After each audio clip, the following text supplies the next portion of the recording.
साहब, मुझे समझ नहीं आ रहा कि आप मुझे यहाँ पे क्यों लाए। जहाँ पे वो बम फटा है वहां पे सिर्फ मेरी एक दुकान है। और ये दुकान आपकी नहीं, मेरे वालिद के वालिद ने इसकी नुमाइश की थी।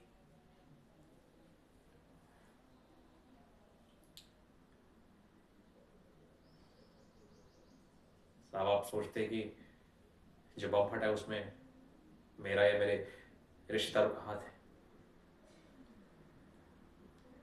नहीं साहब, आप गलत सोच रहे हैं।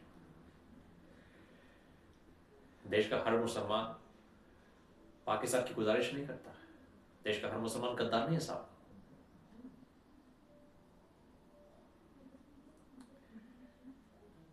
आपका नाम शाम है साहब, और मेरा सलीम।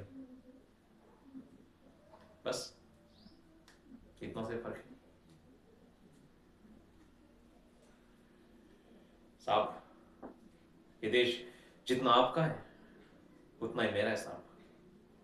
मेरे पुरखों ने इस देश के लिए अपना खून बहाया है साहब।